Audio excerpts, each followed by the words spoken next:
bit of fun too. If it matters to you, we'll have it covered on TV, radio and online. Join the live desk on GB News, the People's Channel, Britain's news channel. Weeknights on GB News from 6 p.m. You'll always get drama. Please stop, Michelle. I know, yeah. Please stop. Should I just shut up? Romance. You like me, I like you. There you go. There you are. Well, don't tell anybody. Adventure. Etc. That's the whole point. But And action. Sergeant Vickery, my superstar panel, they're already at it. They're fighting. It's going to be quite a show. Only on GB News, the People's Channel, Britain's news channel. So Jubes and Kerr, we tackle the issues of the day with real, robust debate. Both sides of the fence, battling it out with me in the middle with my forthright opinions and views. And often really interesting things happen because you start with a position and then by the end of the debate you find actually, well, I might not have thought about that one. What we need in this country is 2 new political parties. You should maybe think about doing a 2024 calendar. I'm Michelle Dewberry and I'm keeping you company right through until 7 o'clock this evening. GB News, the People's Channel, Britain's watching. Monday to Thursday, 9 p.m. till 11 p.m. Join me, Dan Wootton. I'll bring you the sharpest takes and hottest debates. Do you not believe in prison? I don't believe in prison. I'm completely stunned. I guarantee you there'll be no spin, no bias, no censorship. I actually was personally quite offended by it. And no reason to go to bed. So I guess they've always been quite woke. That's Dan Wootton tonight on TV, radio and online. Monday to Thursday from 9 p.m. till 11 p.m. on GB News. The People's Channel, Britain's news channel. In a world of dull and predictable radio and TV shows. Oh, hi. On Mark Dolan tonight, we've got big guests. We drill into the big stories of the day. The show adds up to a brilliant listening and viewing experience. Mark Dolan Tonight is the most entertaining current affairs show ever, and that's a fact. That's Mark Dolan Tonight, Friday, Saturday and Sunday from 9. Only on GB News, Britain's news channel. Like all families, we have arguments every now and then, but actually we agree on what the mission of GB News is, and that's the most fundamentally important thing. GB News provides the kind of platform that lets all voices be heard. We don't hold back. We're free to say what we really think. Just because some people who live in a tiny little Westminster bubble think that their particular story is important, that's not the most important story for me. And often there will be difficult stories, stories that you won't find on the establishment media. Because what people think in the north of England may be very different to what they're thinking in the home counties. We're going to carry on telling the world what life is really like for households up and down the UK. We love to be in your car, in your kitchen as you're having your breakfast. Whatever you're doing, you are part of the show. If it matters to you, it matters to us. Britain's watching. Britain's watching. Britain's watching. We're proud to be GB News, The People's Channel, Britain's news channel.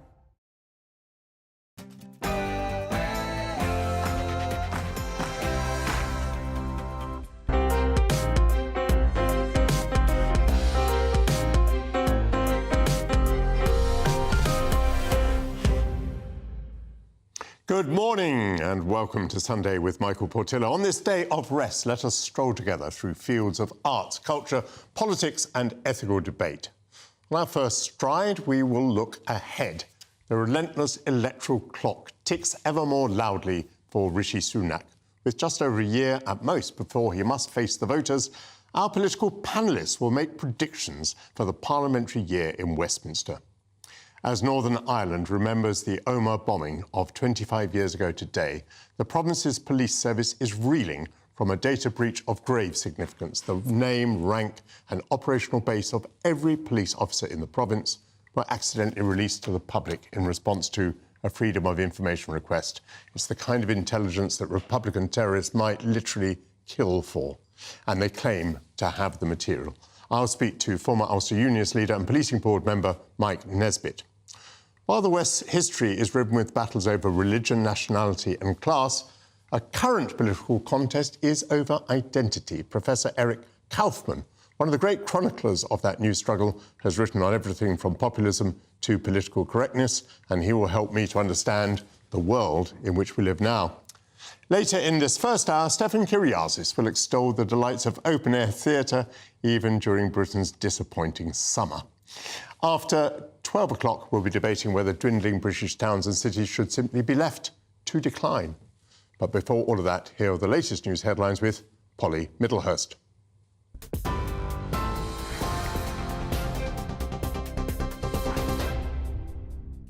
Michael, thank you. Good morning to you. Well, the top story from the GB newsroom is that the government is under renewed pressure now to tackle the migrant boat crisis after 6 people died crossing the English Channel yesterday.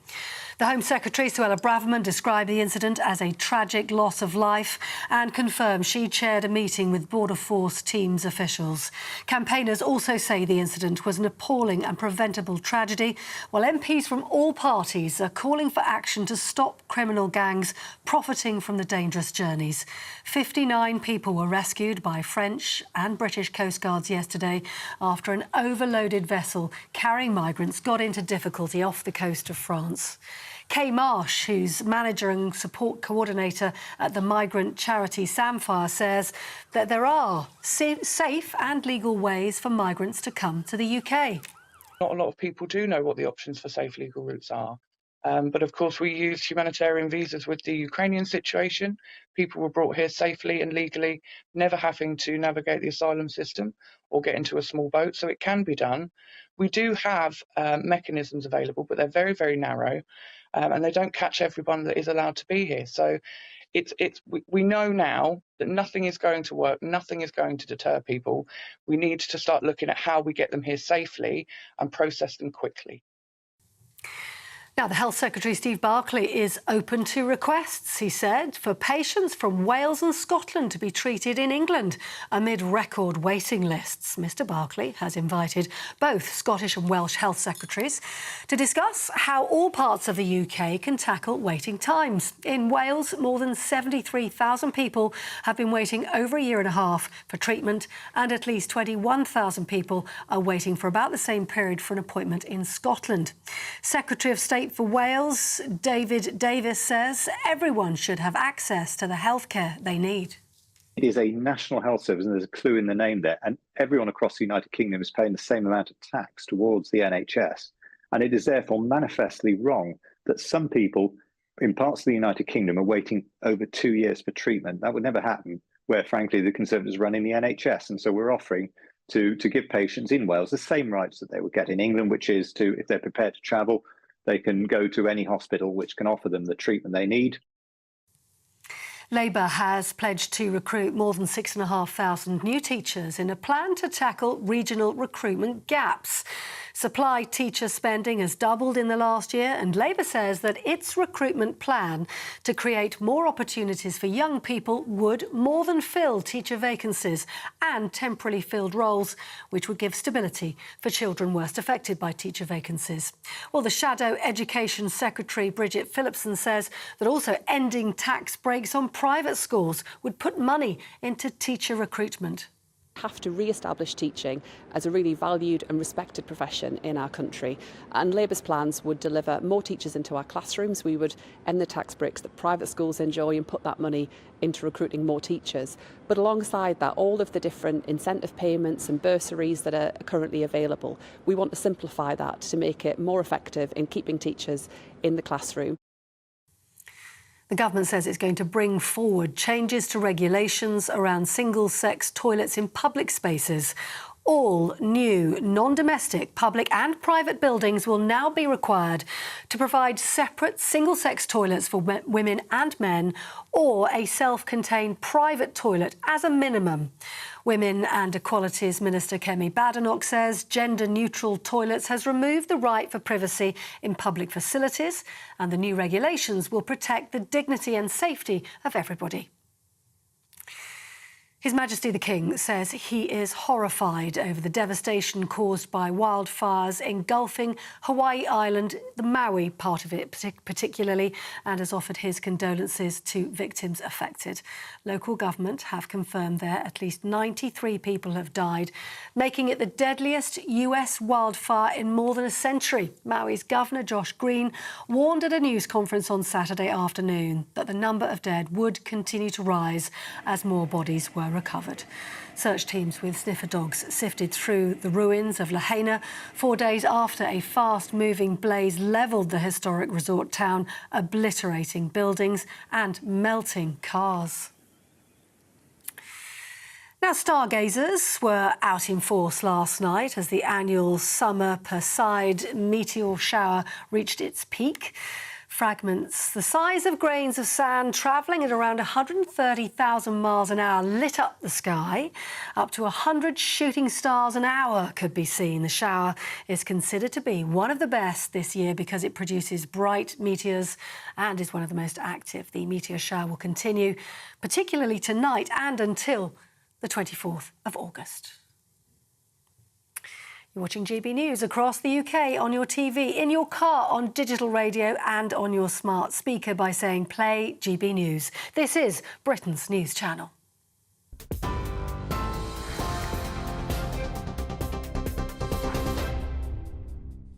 Thank you very much, Polly Middlehurst.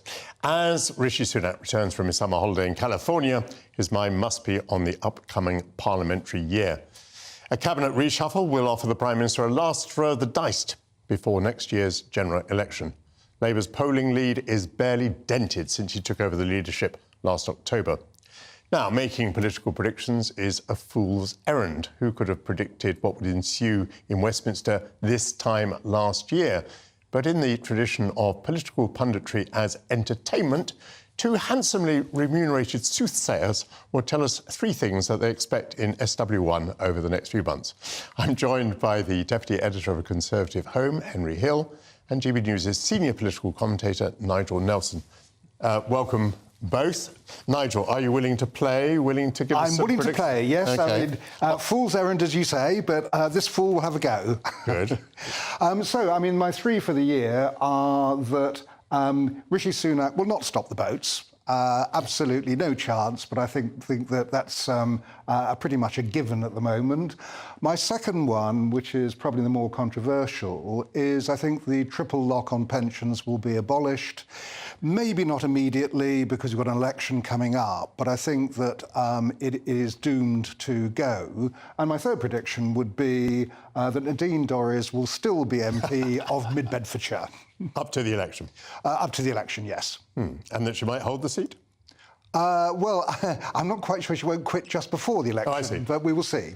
Extraordinary situation, that. Henry, what do you think? A very controversial idea that the triple lock might be scrapped. I was going to say one of mine is it won't. I think it should be. I think you could move it towards a more sensible sort of means-tested system that targeted help where it was needed. But the triple lock's on the way to becoming part of the Constitution at this point. The Conservative Party, just before a general election where they're already 20 points behind in the polls, I think they've learned from 2017. You don't aim foursquare at your core vote and start firing at them when you're struggling. In 2017, they suddenly, out of the blue, proposed this idea of what was more or less a death tax, wasn't it? It was that people would have to tap into their housing wealth to pay for social care. And again, you can make an argument for it if they have the housing wealth, but bad politics. So my prediction is that, one, that will stay in place. My second prediction, getting into the spirit of the game and going quite specific, I think the government is going to win its Supreme Court appeal on the Rwanda policy, and it still won't get anyone to Rwanda, because the Court of Appeal judgment against the government was, I think, quite suspect, and so I suspect the government will win. But nonetheless, the implementation hurdles are going to be huge, so I don't suspect we'll have got anyone there by Christmas. And the third one, perhaps slightly cynically, is I think for all of the talk and all of the big speech and everything else and all the beautiful graphics people have been sharing on Twitter, I don't think we're going to make a single concrete step closer towards building in Cambridge this big Cambridge 2040 plan that Michael Gove developed with announced with much fanfare. I think once we get to Christmas, we'll see that we've made no progress towards actually building anything. And although people might say, my goodness, a prediction about Cambridge is rather specific when we're talking about national politics, I suppose you'd be making a general point about the way that we're not getting on with building stuff. Oh, I mean, I could have done that, but I could have made that at any point in the last 10 years, and it would have been... Now, that's a general point. We won't build enough houses, of course we won't. But the significance of this is that it's not just about Cambridge. It's not a local story. They want Cambridge to be the hub for UK global manufacture and export of high-end tech. So it is a national policy decision. They've said that they need to expand Cambridge to do it. I just don't think that they will. And if people are wondering what we're talking about, if you want to see Michael Gove's future vision, it looks awfully like history to me. It looks like what Britain used to look like. Well, precisely. There's all of these beautiful graphics that have been made by AI of sort of beautiful... And you looking like Cambridge, with all of the stone and the streets and everything else, and it all looks lovely. But I just don't think we're going to build any of it. Nigel, let's talk a little bit about the Labour Party. Will the Labour Party come under strain, do you think, in the coming months? I mean, as the government maybe backs off net zero a little bit, will there be a strain in Labour? We've seen some strain over ULEZ, yes. the emission-free zones. The migration issue will be tricky because Keir Starmer has committed himself to maintaining barges, for example, and some of his people don't like that. Talk to me about the strains in the Labour Party in this period. Well, I mean, all of those will come into it. I mean, if we start with ULEZ, I think that all politicians were scared off by the Uxbridge by-election. And what it shows is that people seem to be in favour of tackling climate change. It's the fourth biggest issue beneath cost of living, NHS and immigration. What they don't want to do is pay for it. So every time they're confronted with a payment, there becomes a problem, hence Uxbridge. So Keir Starmer is moving away from ULEZ schemes, and I think that's unfortunate, but he's based his entire economic policy around turning Britain into a green superpower. Do you think Labour will look as if it's splitting, that it's under strain? Will Labour look credible? Will Labour be tested on its credibility? Before the election, or yes, before the election. So obviously, but as we come up to the election, their manifesto is going to come under greater scrutiny, and that's why I think Sir Keir Starmer is being so conservative, small c, and cautious about the policies that he's putting together. Because even though he hasn't said it yet, like he knows, Jeremy Hunt rolled over £30 billion worth of tax cuts into the 25-6 fiscal year. Things like the Conservatives' very popular expansion of childcare are not actually funded beyond next year. So the moment, if Labour win the next election, they're going to come into office, and the OBR is going to be like, well, Jeremy Hunt promised to set several government departments on fire to balance the books. Could you please update us on how that's going? So they're going to have to make some very, very hard decisions, which is why he's reining in spending commitments. I think the real strain will come actually after the election, even if they win a fairly comfortable majority, because, you know, you're a Labour MP, you've been out of power for 13, 14 years, you want to be getting on with spending money. And yet instead, Labour's going to have to be desperately trying to fix a fiscal situation. They might have to raise taxes, which won't be popular. There won't be the capital for these big projects. And that is going to be very, very painful. They're going to inherit a very difficult situation, and it will be interesting to see how they get through it. Nigel, we always like to talk about general elections because they're very exciting. But you just gave me a thought a moment ago. I wonder whether something much more significant than a general election result is underway. If the commitment of the two major parties to net zero were changed, I'm not going to say exactly how, but if it were changed, that would actually be probably more significant than the result of the general election. Yes, it probably would be. I mean, if they do change it, I mean, at the moment, we still seem to have both parties saying, yes, we're committed to net zero by 2050. And the issues they have to sort out is how we get there and take the public with us. I don't see either party reducing that commitment. I don't see how we can. And we've made an international promise to reach net zero. Where the difficulty is going to come is in specific projects. ULEZ being an example, whether or not you ban oil and gas boilers. There's a whole host of things that you've got to win the public over, because ultimately they're going to have to pay for them. Nigel, I was struck just then, there was an item on the news about single-sex lavatories. By the way, I don't think GB News would comply with this new commandment.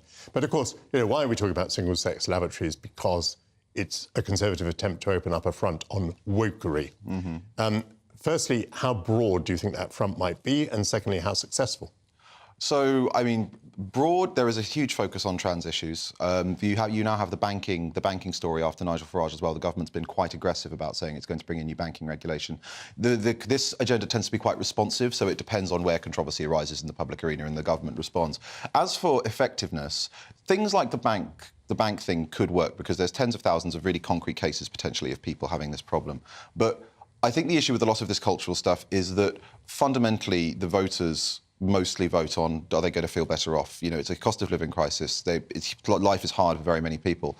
A lot of this culture stuff, if you think back to Tony Blair or even Margaret Thatcher and their sort of controversial cultural policies, they were never really elected on that. They won the election on other stuff and then they just did it, right? And I think that's the danger for the Conservatives here, which is that if people aren't feeling like the cost of living crisis is being addressed, this isn't going to animate that many voters.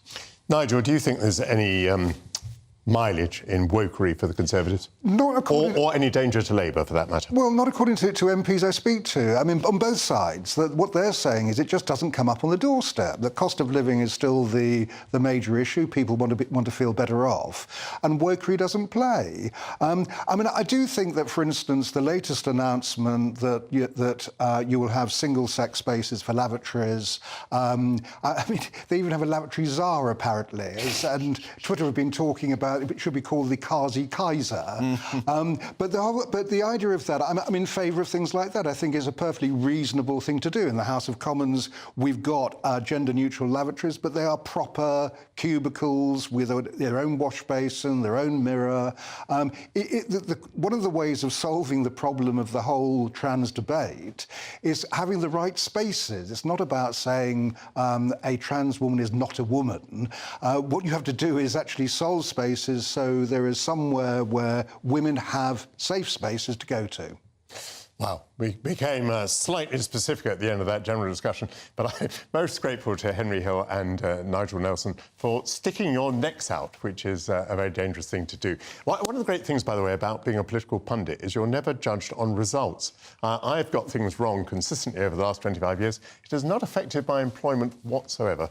You are watching Michael Portillo on GB News, Britain's news channel. After the break, we'll discuss the troubling data breach that has exposed every member of Northern Ireland's police force to danger and their families to fear.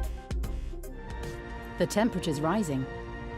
Boxed Solar, proud sponsors of weather on GB News. Hello there, I'm Greg Dewhurst and welcome to your latest GB News weather. Looking ahead, it stays rather unsettled. There'll be quite cloudy skies, Sunday showers, but it does start to turn warmer through the week. And looking at the bigger picture, low pressure still dominates at the moment, bringing wet and windy weather, but towards Wednesday, high pressure starts to build in. For the rest of Sunday, a fairly cloudy picture out there.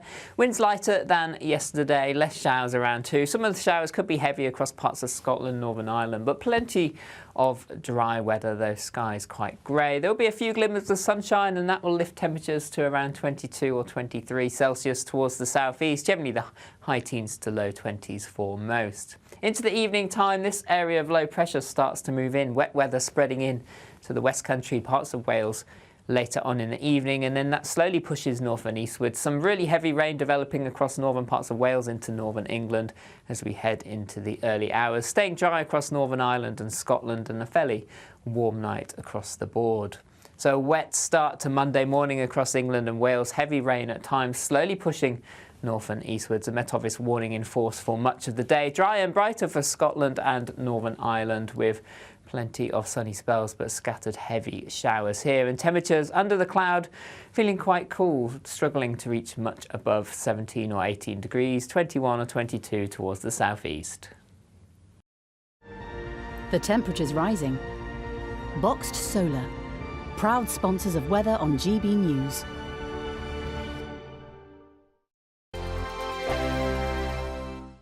What you get for breakfast is something that, if we do our jobs right, you will wake up to news that you didn't know the night before. It's a conversation. It's not just me and Eamon. We want to get to know you, and we want you to get to know us. From 6, it's Breakfast with Eamon and Isabel. Monday to Thursdays on GB News, Britain's news channel.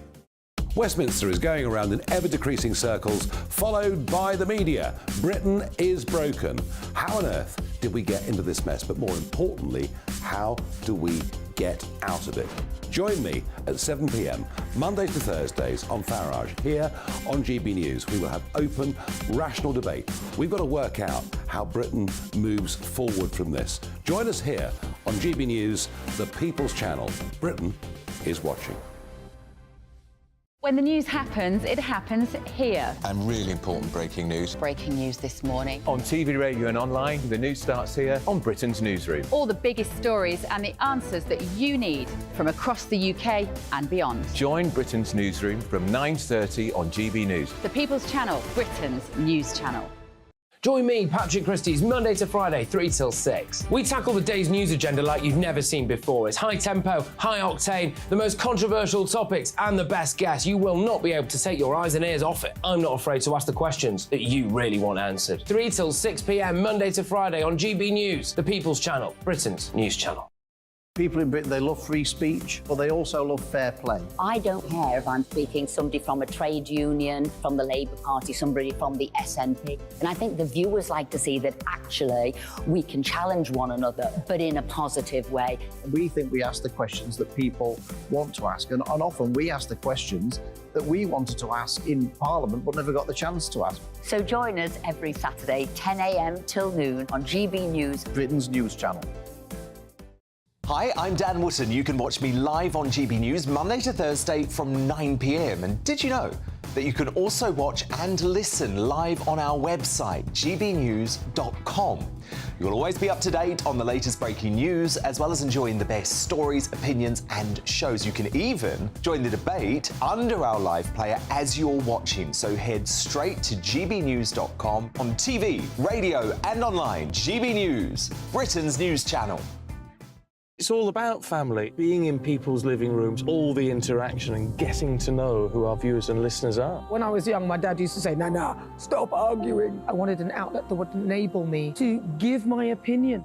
People are going through a really hard time right now, and I know that you don't feel like you're being listened to by the establishment. I came to GB News because it's the People's Channel, and I want the audience to have their say on the events of the day. We're dynamic. We do something different. Democracy shows that the wisdom of the nation is in its people.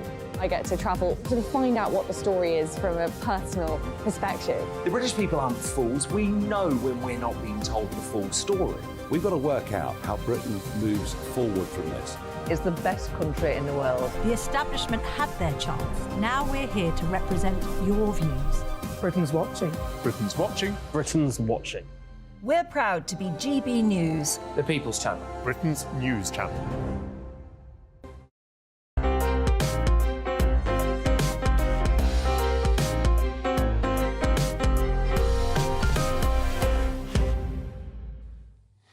Welcome back. 25 years ago, 29 people were killed in the Omagh bombing carried out by dissident Republicans. In February of this year, we were reminded that the police service of Northern Ireland still faces mortal danger when gunmen ambushed senior detective John Caldwell as he loaded the boot of his car after coaching a youth football team. He was shot several times and narrowly survived the murder attempt. Even a quarter of a century after the Belfast Good Friday Agreement, police officers in Northern Ireland often conceal their occupation for fear of being targeted by Republican terrorists. But now, shockingly, the PSNI itself has revealed the names of every officer in its ranks, including ones working with the intelligence services. To explain more, I'm joined by a member of the Northern Ireland Policing Board and former leader of the Ulster Unionist Party, Mike Nesbitt. Mike, welcome to GB News. Thank you for joining us. I mean, you must be in deep shock about this and very concerned about the consequences. Yes, Michael, I'm in deep shock, but much more importantly, so is the policing community. I think they're stunned and they're angry about this leak because, as you say, the big threat is dissident Republican terrorists, and the attempted murder of Detective Chief Inspector John Caldwell back in February was a real visceral reminder of the threat and of the fact that during our conflict, over 300 police officers were murdered, and not just on duty. Let's remember that they were killed in their kitchens, making their morning cup of tea. They were killed sitting in supermarket car parks, at sporting and cultural events, and just having a pint with their mates in their local. So that kind of 24/7 fear of terrorist attack remains real because there are a small number of people that we know as dissident Republican terrorists who believe that it is legitimate to murder to pursue their aims. Tell me, you're on the police board. What role does that give you at present? What is there that you can do? What questions will you be asking? Well, the questions that we asked when we met the Chief Constable and senior colleagues on Thursday of this week began with the kind of who, what, when, where and why of this catastrophic data breach, and we were shocked to discover it wasn't down to one individual or a single police department. There were multiple opportunities for different people at different ranks and levels to spot that the data sheet that was going to be uploaded had a facility where, with just one click of your computer mouse, you could get behind the screen, what was on your computer screen, and access the source data, which included, of course, surnames of every single police officer and staff member, their initial, their rank, and the location of where they were working. And the problem with this, Michael, is that we know if you're a dissident Republican or you're a person out to do damage, leads you into the area of jigsaw identity. In other words, you've got a lot of data from one data set. You then look to another data set to try and expand your knowledge. And the obvious one is, unfortunately, the electoral rule, which has just been updated. And one officer from the Catholic nationalist community made clear on Friday that he's leaving the country, not just leaving the police, because he's very afraid that because he has an unusual surname, that jigsaw identity is going to come to pass very easily for anybody who's out to harm him. You put your finger on what must be one of the greatest fears, which is that the success that the police service in Northern Ireland has had in recruiting officers from the nationalist community in recent years will be reversed, because so many of those officers think, and possibly quite correctly, that they are now in mortal danger. Yes, and the Chief Constable made clear to us on Thursday that they were aware that dissident Republicans are claiming, and I stress claiming to have access to at least some of that data. Now, I don't want to underplay the threat, but it is, of course, a fact that they would say that, wouldn't they? Because it is very much in their interest to maximise panic, fear and anxiety within the policing community and indeed society more generally. And indeed, there's a logic that would say, if you do have access to the data, why make that public? Because you don't want the police being any more cautious than they will be at the moment. Although I think, given the panic that is running through the police family at the moment, I can't imagine anybody can be more cautious than they're being at the moment, because the threat must be considered to be very real. And you, as a member of the police board, how do you satisfy yourself now that every possible assistance is being given to all of the officers, perhaps one should say particularly from the nationalist community? Well, I have to say that was my main concern on Thursday, Michael. I was, of course, concerned to know and understand how it happened, and perhaps more particularly what measures were being put in place to ensure that it cannot happen again. But I was more concerned about the fallout, and I think the fallout is particularly severe in terms of the safety and security of the 10,000 people, both officers and police staff, whose names are on that list. And the open question is, does the PSNI, does any force in the United Kingdom have the resource and the capability to conduct 10,000 individual risk assessments in a timely manner? And the police's response was that they are going to have to prioritise how they deal with these risk assessments. They're going to triage, as they put it. So, for example, if you do have an unusual surname, then you are perhaps more at risk than others. Clearly, the risk to the nationalist and Republican and Catholic officers is higher because, once again, it's in the interests of dissident Republicans that people from the nationalist community have absolutely nothing to do with the PSNI. So this is an opportunity to try and put people off joining the force, to try and encourage them to leave the force, because retention is going to be a big issue as well as recruitment. Yeah, it's a very, very grave moment. Mike Nesbitt, I thank you very much for joining us on a Sunday morning. My next guest is a professor of politics at Birkbeck, University of London, and he's lent his considerable expertise to exploring the most urgent questions of identity that occupy a new battleground in Western politics. His book, White Shift: Populism, Immigration and the Future of White Majorities, explored the likely impact of current levels of immigration on countries like the United Kingdom and the United States, and how to handle the transformation towards multiracialism. I'm delighted to say that Professor Eric Kaufmann is with me in the studio. Thank you so much for coming to GB News on a Sunday morning. Tell us a little bit about that, about adapting to the changing populations So there will be countries where there has been a white majority, but there will not be in the future. How do we go through that process? Is this bound to happen? And what are the ways in which we make it happen peacefully? Right, yeah. So in the book, I sort of go through the populist moment, the post-2014 rise of UKIP, National Front in France, and then subsequently with Trump and Salvini and others. And essentially, the argument is that it is this ethnocultural shift that is ultimately behind the rise of national populism, not economic hard times or distrust of the system or something like that. Yeah, and of course, you look at the United States, it's projected to have a non-Hispanic white population dipping below 50% around 2050. Canada, New Zealand, not much further than that. And then in Western Europe, it'll be towards the end of the century. And I think this really will be a defining shift that is going to shape the political landscape. How does it shape it? It shapes it in terms of two responses. You either embrace that diversity and equity and you sort of champion it, and that's kind of where the cultural left is going. Or you're saying, actually, we want to sort of safeguard, slow things down, national community becomes important. So you get the other side reacting. And that's really one of the major fault lines that we face. And so in explaining the rise of national populism, you cannot downplay, you can't talk enough about the importance of these sort of slow-moving but consequential ethnic shifts.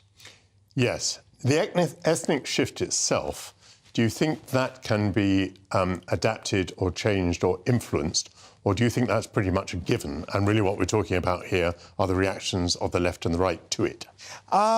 It's not a given in the sense that the pace of immigration, the scale of immigration can shape the speed of that transformation. And also, clearly, the assimilation process and melting process through intermarriage is also occurring. So what it is really about is about the speed of migration and the increase of diversity on the back of that versus the speed of assimilation and the decrease of diversity on the back of that, and where the balance of those two things should be.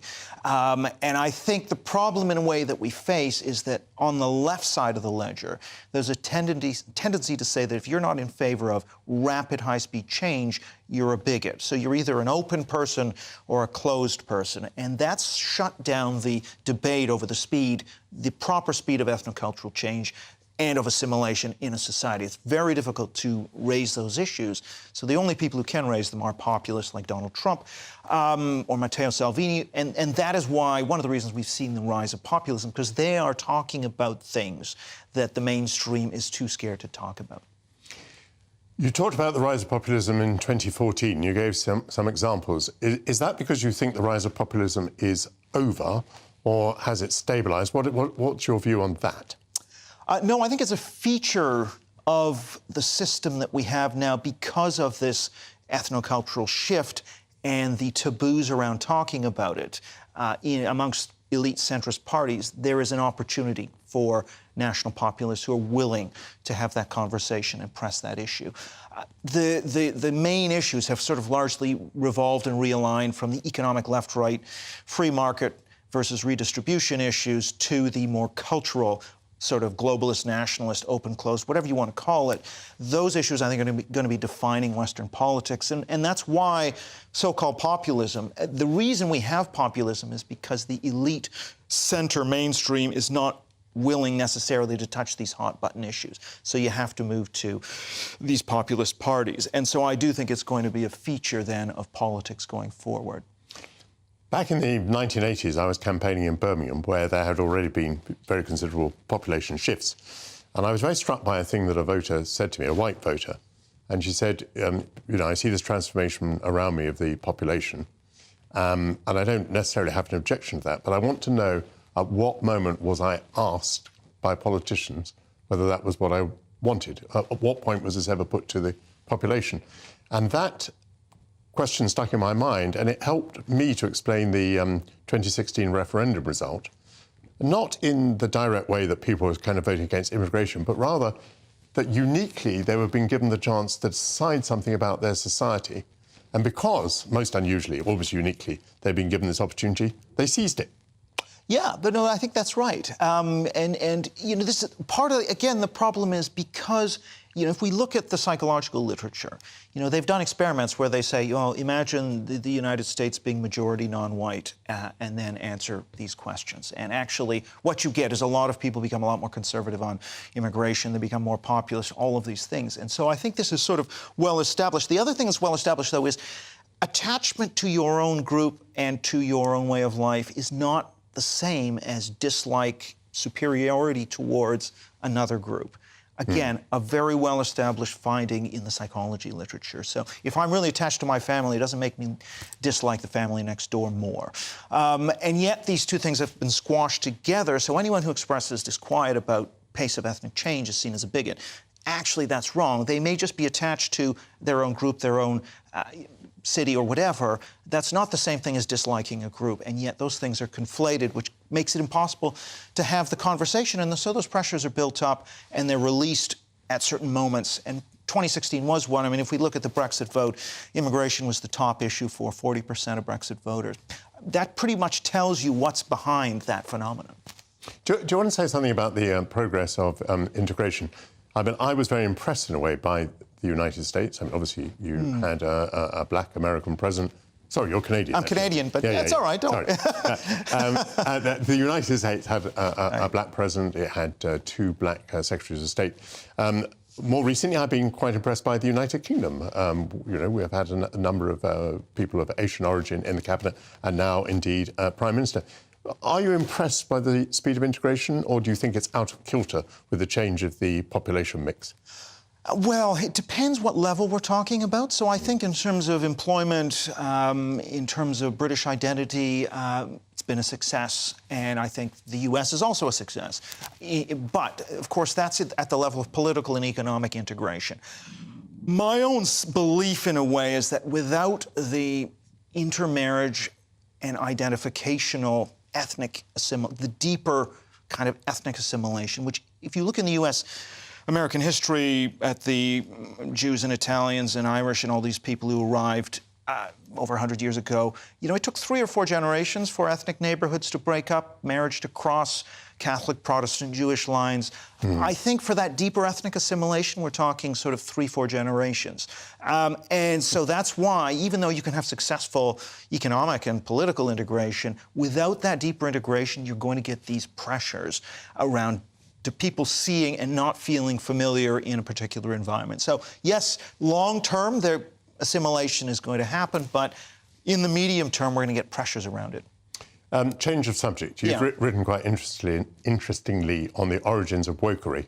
Now, people might not think that the origins matter very much, but there is academic debate about this. And one of the reasons it's important to understand the origin is perhaps then one can understand the best way to counter it, if you were inclined to counter it. Do you want to say a word about that?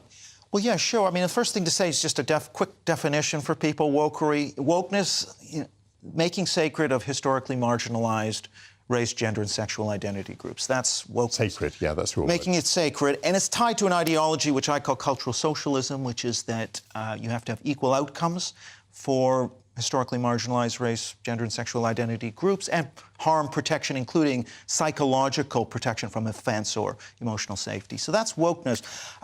Where does it come from? I think there's there's a couple of books out recently. Chris Rufo's America's Cultural Revolution. There's another book by a writer called Richard Hanania on the origins of woke. And there's really 2 views on this, but I think there's really 2 pathways.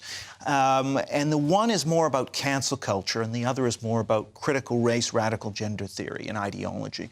If we take cancel culture, that actually comes more through a sort of incremental evolutionary process, starting with well-intended, you know, this idea of preventing discrimination, but then that becomes, your workforce isn't mirroring the population, you need quotas and timetables, or it's, well, we have to be sensitive to different groups, and that then becomes hypersensitivity.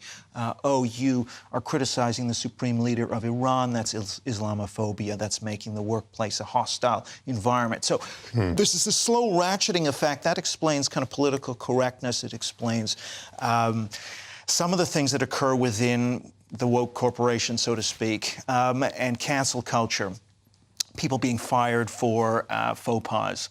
But then you have the sort of critical race theory stuff, which has more of a kind of revolutionary post-Marxist input. So the left, new left, giving up on class, moving to identity as the new source of radical social change.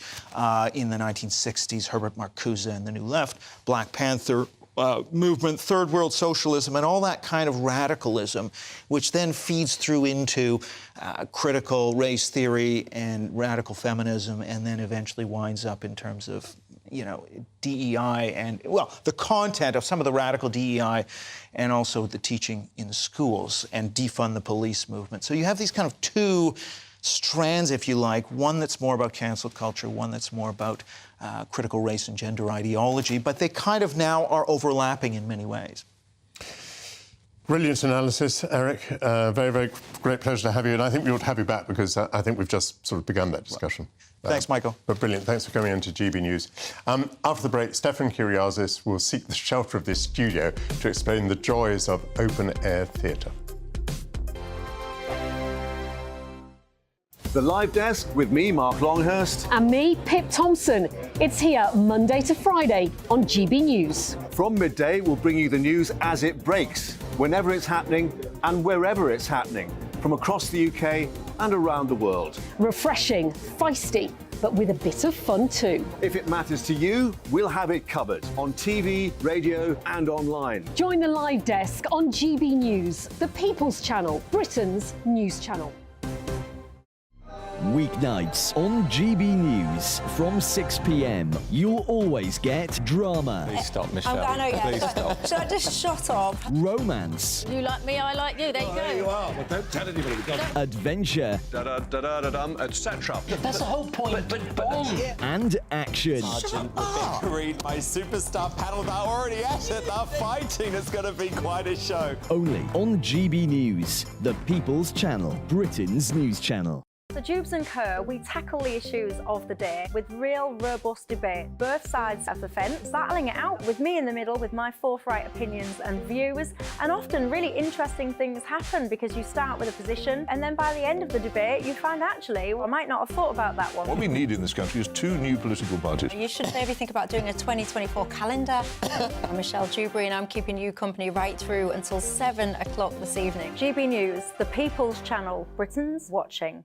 Monday to Thursday, 9 p.m. till 11 p.m. Join me, Dan Wootton. I'll bring you the sharpest takes and hottest debates. Do you not believe in prisons? I don't believe in prisons. I'm completely stunned. I guarantee you there'll be no spin, no bias, no censorship. I actually was personally quite offended by it.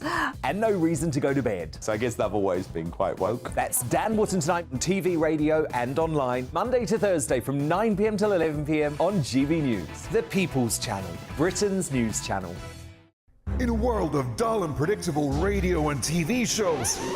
Oh, hi. On Mark Dolan tonight, we've got big guests. We drill into the big stories of the day. The show adds up to a brilliant listening and viewing experience. Mark Dolan Tonight is the most entertaining current affairs show ever, and that's a fact. That's Mark Dolan Tonight, Friday, Saturday and Sunday from 9. Only on GB News, Britain's news channel.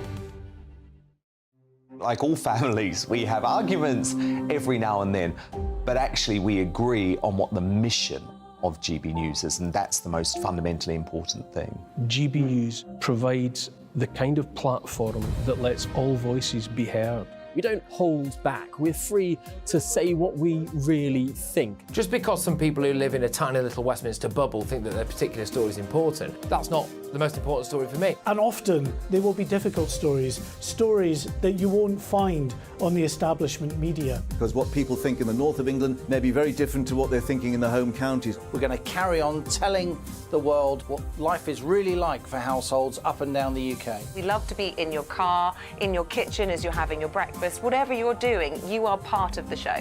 If it matters to you, it matters to us. Britain's watching. Britain's watching. Britain's watching.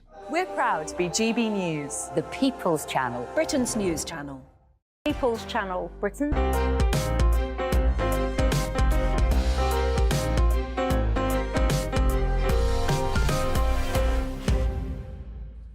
Welcome back. Stefan Kyriazis joins me now to share his latest forays into the world of theatre. And you have been, Stefan, welcome, to the Open Air Theatre in Regent's Park. I have. How was the weather? It was terrible, Michael. It's the Carjo Folle, which is set in Saint-Tropez, and there's the opening line where the compere is saying, "And welcome everybody to sunny Saint-Tropez," and we were all sat there like this. It was, unfortunately, press night was called off, which happens occasionally. We all went home, bedraggled, but we came back because this is Britain, and we are what we are, Michael. And we celebrated and we pushed through, and it went ahead. And there is still nothing more glorious than that setting. I mean, the trees kind of blowing the wind overhead. It's gorgeous. It's changed over time, because when I went as a child in particular, I was a teenager anyway, it was a Midsummer Night's Dream, but now it's like Carjo Folle. I mean, that's quite advanced. Well, this is because they've been doing a lot of deep diving into musicals that aren't always so often produced. So that's been one of the big missions over the last 5 or 10 years. Carjo Folle, yes, it's very relevant at the moment. It's about a drag show, it's about identity, and obviously there's a lot going on in America that's very troublesome about that. It's about love and who we are. It's a celebration. It has it has the "I am what I am, we are what we are" song. So it's based on, it's the Harvey Fierstein and Jerry Herman Broadway show, based on an old French play. Yes, but wouldn't it seem rather old-fashioned now? Because as I recall, in La Carjo Folle, the gay male couple, one of them pretends to be a woman in yes. when the son is getting married to a very respectable right-wing family and the parents are coming round. Yes. So they're not actually accepting that they're a gay couple, because one of them goes in disguise. Is Yes. that acceptable today? So, well, this is at the root of it all, because basically the son who they've lovingly raised, Georges is the sort of the compere, Zaza or Alban is the drag queen hostess, the mother. The son asks his own parents to erase who they are. So this, yes, it is relevant, because it still speaks very much to how people are rejected by their own families, by the greater world at large. It's painful, it's awful, it's very badly done by the son, and it is resolved. It is resolved through the show. But yes, this is at the nub of it all, this feeling of rejection, of being isolated, and look what's happening in America at the moment. And it allows us to go from "We are what we are" as the opening number, the drag queens under our frocks, girdles and jocks, we are an illusion. And it takes us through this journey in the first act where all this happens. To the very end, Alban, the drag queen, ushers the other Cargels off stage, and he turns it into "I am what I am." And it's defiant and beautiful. And I have to say, I did sit there thinking, damn, I wish we were allowed to secretly film in theatres, because it's something I would watch over and over. It's one of the best moments I've seen. So a great show, and it's just opening. It's opening. And better weather is promised, by the way. Yes, it's on until it's on until September the 16th. It's a good show. It doesn't hit the emotional truth of that Act 1 finale. The rest of the show, for me, didn't quite nail it. I think the Douglas Hodge performance in 2008 was superior. But still, it's a glorious experience. Some of those big numbers are wonderful to see. And you had another item you wanted to talk to me about. The Effect. This one is exciting. This is on at the National Theatre. This is on until October the 7th. This is Lucy Preble's play, and she wrote in 2008. She's now a writer on Succession. She's become a big deal. She also wrote Enron, the play.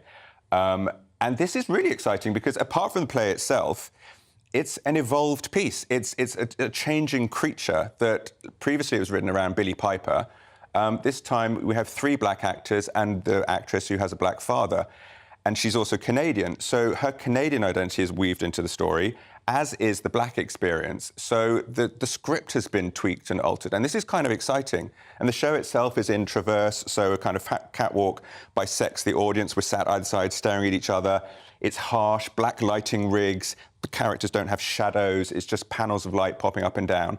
And it's about drug trials. So it's about Big Pharma, but it's also about love is the drug, or is the drug love? What do we feel? Do we know what we feel? Do we know what we think? What is our brain doing? The characters are being used in an experiment to test out the effect of a drug, and they fall in love, and we don't know how that's come about. Antidepressant medication that they're trialling, and a big part of that is dopamine. And dopamine gives us that good feeling, gives us impulses. And yes, and there's also the question partway through, is one of them on a placebo? So nobody's able to trust their feelings. The performances, all 4 performances are excellent. The girl, Taylor Russell, the Canadian, is a hugely exciting young actress, and I know you don't like tittle tattle, Michael, but she might possibly be dating Harry Styles, so she's very... yeah. So this is very exciting. It was a star-studded opening night, but the main guy, Papa Essiedu, is thrilling. I had not seen him on stage before. He was in I May Destroy You, the Michaela Cole show. He's done lots of Shakespeare. He's one of the people tipped to be James Bond. He's thrilling, raw, vulnerable, naturalistic, quixotic, Quicksilver, charismatic. I could not take my eyes off him. I believed everything he did. His performance enough was thrilling. The play is interesting and thoughtful, and there's no props except a bucket. And do you want to know what was in the bucket, Michael? Not sure I do. You probably don't, because there's a brain in the bucket. I hadn't guessed. No. It's all about the brain, and it's all basically about, the lead female doctor on the trial, who herself suffers from depression, pulls the brain out and talks to it as in, you are here guiding my body to make me have the best day. Our bodies are honed by thousands of years to be the most efficient machine they can be. What do you say to that? And the brain, in this dialogue, kind of responds back, whispering, you're tired, you're old, you're useless, you're past it, nobody wants to listen to you. Why are you bothering? What's the point? And there was a chill in the audience, because this is this thing in the top of our heads that we somehow think that our brain and our emotions are outside us. There's something ephemeral, this beautiful illusion. But they're this thing sat right there. And it's suddenly this thought of what it's doing to us and why and how. I came out, my brain was somewhat expanded and confused. But still in your skull, luckily. Luckily. And not in a bucket, and you brought it here within your skull today. I just wanted to very quickly mention some things to you. I went to see Patriots. This is by Peter Morgan, who wrote The Crown. Tom Hollander plays Boris Berezovsky. It's a bit of a didactic experience, a bit of a lecture, but you do learn a lot. You learn, for example, that Putin and Abramowski, for that matter, were both the creatures. They were absolutely made by Boris Berezovsky. It's a good evening at the theatre. I just wanted to reflect on a season at Glyndebourne Opera. I've been, I think, 5 times. I think it's been an outstanding season, including the fact that we had 2 revivals of 40-year-old productions, a stunning David Hockney-painted sets for The Rake's Progress, and Midsummer Night's Dream by Peter Hall. And successful, popular. Amazingly great. People are engaged. Yes, and by the way, Glyndebourne has no public subsidy, which is very interesting. And it creates a problem for the other opera houses to explain how they get by without subsidy. And the last thing I wanted to mention to you was I went to the Royal Edinburgh Military Tattoo. And some people might say, oh, I don't want to see marching bands. But the variety of the movements, the precision of it all, the special effects are in front of the of Edinburgh Castle. You've got rockets and fire machines, fireworks. You've got spotlights and lasers. The whole thing brilliantly coordinated and absolute precision. And I tend to think that nothing works in Britain, but blimey, the military does. Stefan Kyriazis, absolutely marvellous. Still working. Thank you. That is it for this hour. I'll be back in just a few minutes for our topical debate. We'll be talking to one of the creators of a new podcast that deals with Parkinson's disease about how unleashing her creativity has helped her cope with her illness. Stay with us. A brighter outlook with Boxed Solar. Proud sponsors of weather on GB News.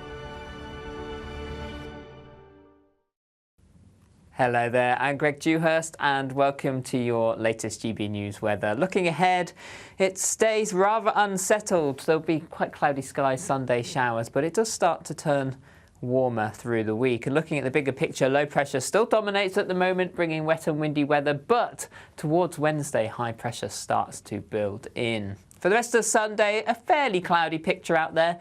Winds lighter than yesterday, less showers around too. Some of the showers could be heavy across parts of Scotland, Northern Ireland, but plenty of dry weather, though skies quite grey. There'll be a few glimmers of sunshine and that will lift temperatures to around 22 or 23 Celsius towards the southeast, generally the high teens to low 20s for most. Into the evening time, this area of low pressure starts to move in, wet weather spreading in to the West Country, parts of Wales, later on in the evening, and then that slowly pushes north and eastward. Some really heavy rain developing across northern parts of Wales into northern England as we head into the early hours, staying dry across Northern Ireland and Scotland, and a fairly warm night across the board.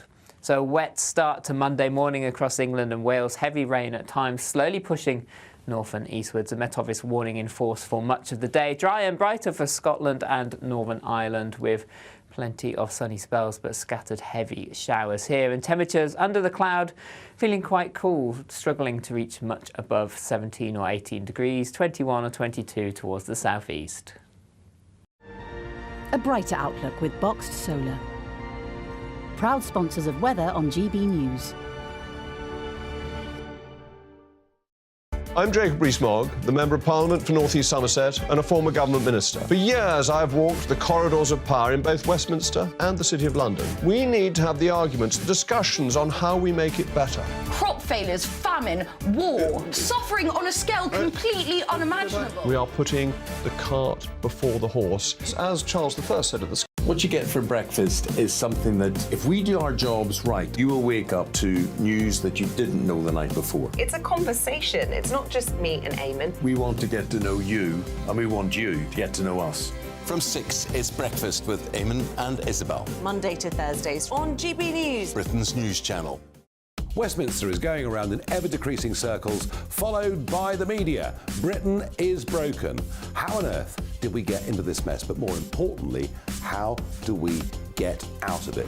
Join me at 7 p.m, Mondays to Thursdays on Farage, here on GB News. We will have open, rational debate. We've got to work out how Britain moves forward from this. Join us here on GB News, the People's Channel. Britain is watching. When the news happens, it happens here. And really important breaking news. Breaking news this morning. On TV, radio and online, the news starts here on Britain's Newsroom. All the biggest stories and the answers that you need from across the UK and beyond. Join Britain's Newsroom from 9:30 on GB News. The People's Channel, Britain's news channel.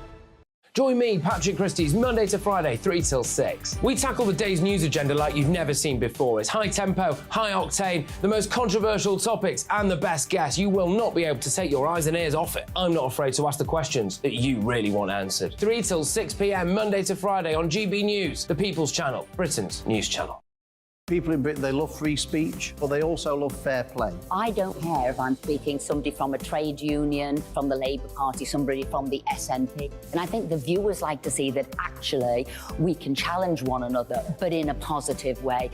We think we ask the questions that people want to ask, and often we ask the questions that we wanted to ask in Parliament but never got the chance to ask. So join us every Saturday, 10 a.m. till noon on GB News, Britain's news channel. Hi, I'm Dan Wootton. You can watch me live on GB News Monday to Thursday from 9 p.m. And did you know that you can also watch and listen live on our website, gbnews.com? You'll always be up to date on the latest breaking news, as well as enjoying the best stories, opinions and shows. You can even join the debate under our live player as you're watching. So head straight to gbnews.com on TV, radio and online. GB News, Britain's news channel. It's all about family, being in people's living rooms, all the interaction and getting to know who our viewers and listeners are. When I was young, my dad used to say, "Nana, stop arguing." I wanted an outlet that would enable me to give my opinion. People are going through a really hard time right now, and I know that you don't feel like you're being listened to by the establishment. I came to GB News because it's the People's Channel, and I want the audience to have their say on the events of the day. We're dynamic. We do something different. Democracy shows that the wisdom of the nation is in its people. I get to travel to find out what the story is from a personal perspective. The British people aren't fools. We know when we're not being told the full story. We've got to work out how Britain moves forward from this. It's the best country in the world. The establishment had their chance. Now we're here to represent your views. Britain's watching. Britain's watching. Britain's watching. We're proud to be GB News, The People's Channel, Britain's news channel.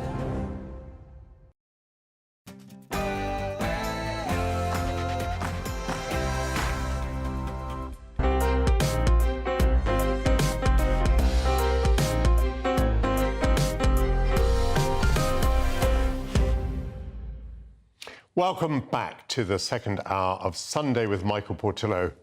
Noon has struck, so please saunter with me into Sunday afternoon with some topical debate, arts, culture and world affairs. To begin with, we are debating the government's levelling up agenda.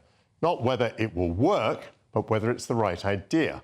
One of our panellists thinks that some towns are destined to dwindle, and it's a waste of money to try to prop them up. So our topical debate today is, should struggling towns simply be allowed to decline? Ukrainian troops continue to hurl themselves against heavily entrenched Russian positions across Ukraine's southeast. But as a breakthrough on land proves elusive, could a new front be opening up in the Black Sea? The waters have been more viciously contested since Moscow reneged on a deal to allow Ukrainian grain ships to sail through. Former Royal Navy Rear Admiral Chris Parry will brief me. The BBC will rerun its iconic series I, Claudius, based on the book by Robert Graves, introducing a new generation to an epic drama of deceit, murder and political intrigue. The now almost 50-year-old series might be more familiar than we expect, however, as it's been cited as the precursor of later blockbuster TV shows like Game of Thrones and The Sopranos.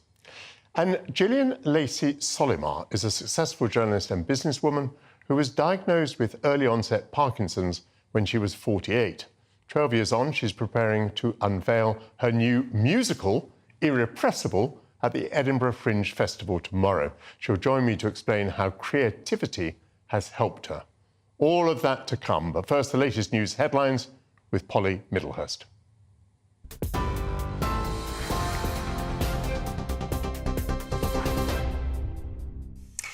Michael, thank you. Good afternoon to you. Well, the top story from the GB newsroom today is that the government is under renewed pressure to tackle the migrant crisis after 6 people lost their lives yesterday crossing the English Channel. The Home Secretary, Suella Braverman, has described the incident as a tragic loss of life, and she's confirmed she immediately chaired a meeting with Border Force officials. Campaigners also say the incident was an appalling and preventable tragedy, and MPs from all sides are now calling for action to stop criminal gangs profiteering from the dangerous crossings. 59 people were rescued by British and French Coast Guards yesterday after an overloaded vessel carrying migrants got into difficulty off the coast of France. Well, Kay Marsh, who's manager and support coordinator at the migrant charity Samphire, says there are safe and legal ways for migrants to come to the UK. Not a lot of people do know what the options for safe legal routes are. But of course, we use humanitarian visas with the Ukrainian situation. People were brought here safely and legally, never having to navigate the asylum system or get into a small boat. So it can be done. We do have mechanisms available, but they're very, very narrow, and they don't catch everyone that is allowed to be here. So we know now that nothing is going to work, nothing is going to deter people. We need to start looking at how we get them here safely and process them quickly. Now, people in Scotland and in Wales could soon be able to get NHS treatment they need in England, all in order to cut long waiting lists. The Health Secretary, Steve Barclay, has said he's open to requests, and he's invited both Scottish and Welsh health ministers to discuss how all parts of the UK could tackle waiting times. In Wales, more than 73,000 people have been waiting over a year and a half for treatment, and at least 21,600 people in Scotland have been waiting for about the same period of time for their appointments. Secretary of State for Wales, David Davis, says everyone should have access to the healthcare they need. It is a national health service, and there's a clue in the name there, and everyone across the United Kingdom is paying the same amount of tax towards the NHS. And it is therefore manifestly wrong that some people in parts of the United Kingdom are waiting over 2 years for treatment. That would never happen where, frankly, the Conservatives run in the NHS. And so we're offering to give patients in Wales the same rights that they would get in England, which is to, if they're prepared to travel, they can go to any hospital which can offer them the treatment they need. The government has said it's going to bring forward changes to regulations around single-sex toilets in public spaces. All new non-domestic public and private buildings will be required to provide separate single-sex toilets for women and men, or a self-contained private toilet as a minimum. Women and Equalities Minister Kemi Badenoch says gender-neutral toilets has removed the right for privacy in public facilities, and the new regulations will protect the dignity and the safety of everyone.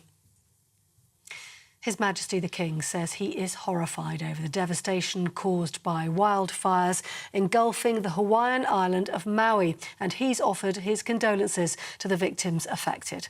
Local sources in Maui have confirmed now that at least 93 people have perished, making it the deadliest US wildfire in more than 100 years, with the number of dead expected to rise as more bodies are found. Search teams with sniffer dogs sifted through the ruins of Lahaina 4 days after a fast-moving blaze levelled the historic resort town, obliterating buildings and melting vehicles.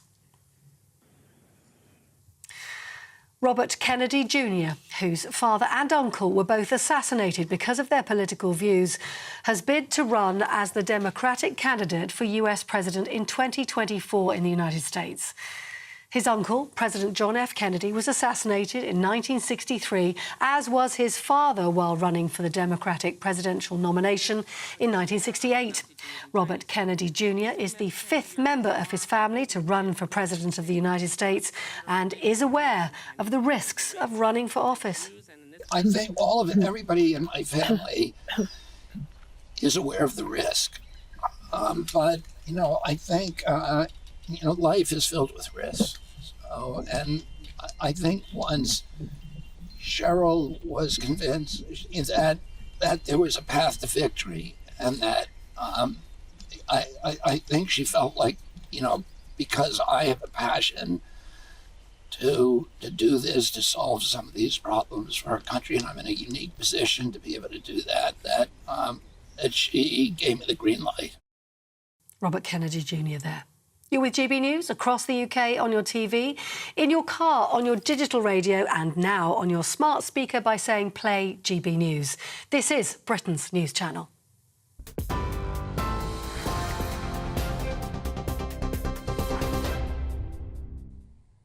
Thank you, Polly Middlehurst. Along with the pledge to get Brexit done, the promise to level up Britain so as to improve the economic performance of areas outside the southeast of England form the centrepiece of the Conservatives' 2019 manifesto. But as we near the end of another parliamentary term, evidence of success might be called patchy. Previous governments have also strained to improve the economic performance of the regions with limited success. So, is it time to give up? One of our panellists thinks so. Sam Ashworth-Hayes of The Telegraph wrote on Twitter that a lot of ex-industrial towns and cities should, quote, be allowed to die or shrink rather than be kept on life support, end of quote.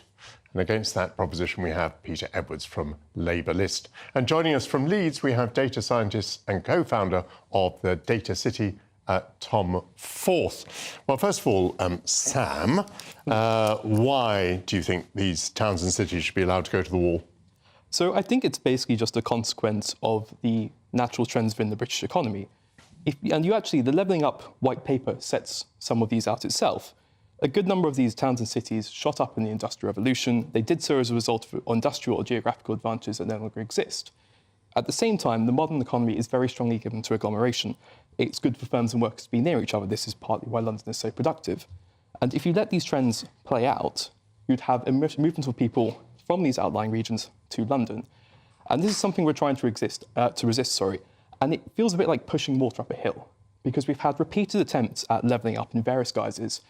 None of them have worked terribly well. We've had the idea of moving people out from London in government departments and offices to places like Newport, the ONS. The net effect of that was to drive away skilled staff while not really improving the local area. We've had sort of ideas of maybe perhaps we can use defence procurement as a sort of regional subsidy. That's marine defence procurement, but it's not done very much to these areas. And I think basically if you were to have a policy of saying we're going to do much less in the way of trying to keep these towns without much economic rationale for existence as they are today, we're going to let people build in London, in Leeds, in Manchester, in Edinburgh, in the places that want to grow, and we're going to let people move around, I think you would be much better off for it. Peter, why should we have large towns where more than 100 years ago we had coal and steel and cotton spinning? Well, Michael, you've hinted at the answer to this question, really. These great northern towns, and I've lived in places like Leeds and York and Carlisle, they have a rich industrial heritage, and I think it'd be bad politically and economically and morally to write them off. Morally, it speaks for itself. We're all in one country, we look after each other, we pay tax together, so we've got responsibility towards each other. I think economically, it wouldn't work as well because yes, there are absolutely downtimes for regions of the UK, depending on macroeconomic trends or government investment and so on. But look at places like Sheffield or Liverpool that had a very tough time in the 80s and 90s and then have been regenerated. There's been huge investment.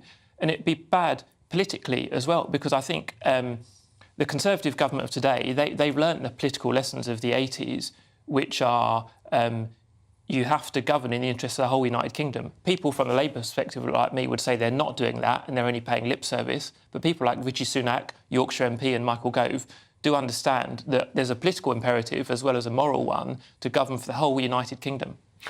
What exactly is the moral imperative? I mean, do cities have a right to exist? I mean, Manchester went from a population of 5,000 to a population of many hundreds of thousands over a very brief period of time when it so happened that we were importing cotton and we were the manufacturer to the world and so on.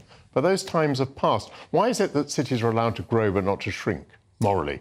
I think they can shrink and they do shrink at times, but cities can also have a second act and we should never discontinue that, which is perhaps Sam's proposition. Think of Manchester, it now has Media City in Salford, it has a rebirth. I've spent a lot of time in Liverpool, which we know was devastated in the, for example, industry and especially the maritime industry in Liverpool, much less than they used to be. But the cultural sector in Liverpool is enormous. And then at the other end of the country, there's a huge financial services sector in Bournemouth, which would be perhaps the last place people think of as being the city upon sea. But also it's about bringing together the talent of the United Kingdom, because we're not the Republic of London or the Republic of Birmingham. We're one United Kingdom, and across, you and I have very different political backgrounds, but we're bound together by shared values and our shared faith in the country. Now, Tom is available to us remotely, Tom Forth, and your field is data. What does data tell us? What light does that shed on this debate? Thanks for having me. So the data says pretty clearly that the UK has a really big problem with the economies of its large cities, except for London, being extremely weak. So Sam mentioned agglomeration. That would suggest that we should have large cities with strong economies. In fact, Leeds, the city where I am in, and I would include Bradford, which is 5 miles down the road from me, and Wakefield, which is 8 miles down the road from me, in that altogether as one West Yorkshire region. Our economy is 30 to 40% weaker than a similar sized city in continental Europe, a city like Amsterdam, Rotterdam, somewhere like Lyon. So the data says that we don't do very well. The problem that we've got in terms of arguing to abandon anywhere is that our problems are in the places that should be thriving. It's Leeds and Manchester and Birmingham that are struggling, not really anywhere small that we might think doesn't have an economic future. This is a high-value services city now. It was coal, steel and railways 50, 100 and 150 years ago. But today we've got fantastic firms like Asda, First Direct, loads of companies doing high-value added services. We just need more of them. And to be blunt, we need the same kind of support to grow as other cities in the southeast, such as Oxford and Cambridge get.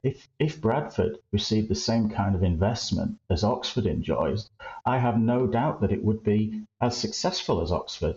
If we're going to talk about abandoning anywhere, we should be thinking about abandoning Oxford, a city which is more reliant on the public sector than anywhere else, and yet refuses to grow. Instead of spending our money on growth in Oxford, we should spend it here. But Tom, let's take the case of Leeds. What exactly is the problem? I mean, you have a very fast rail link to London, which cannot be said of Bradford, by the way.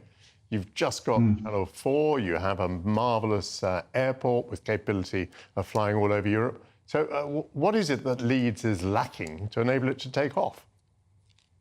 So we do have a fast electric railway to London. We don't have an electric railway to any other city in the UK. So if I want to go to Manchester, it's on an old diesel railway that hardly works. If I want to go to Sheffield, it's on a diesel railway that breaks down half the time. If I want to go to Newcastle or York, it's on a diesel railway that doesn't work. Our airport, we want to expand it. We actually voted through, the City Council here voted through to expand it, and Michael Gove blocked that. He called the project in, and by the time that the public inquiry was due to be held, the airport wouldn't have been able to expand. So we are held back quite severely. I mean, just in my area of work, the UK government just recently set up a big new institute called ARIA, the Advanced Research and Innovation Agency. I actually set up the Wikipedia page about it. I was so excited about it. And then without any consultation, without any discussion, they just put the headquarters in London. It's not clear why. That's not the best place to do advanced research and innovation in the UK. We've got a huge number of people in the sort of northern and Midland cities, and we could do better. Tom, thank you very much. I'm going to bring in Sam, possibly to conclude the discussion. I was struck by the example of Media City that was quoted by Peter here in Manchester. A clear example of how actually sensible location of business can transform a city's prospects. Yes, I just think we don't have a way of reliably doing this. We haven't sort of hit on a magic formula, and you can see a sort of levelling up white paper where all the ideas are sort of a little bit vague in places.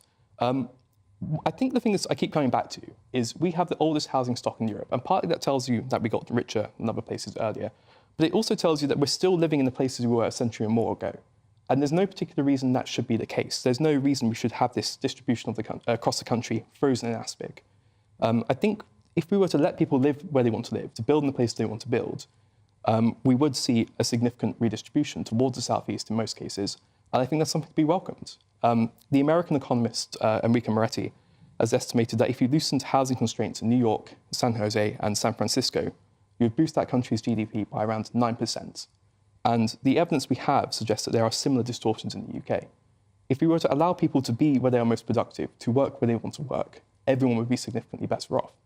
And I think the current sort of attempt to try and say, well, we can try and make everywhere as productive as London is basically doomed to failure.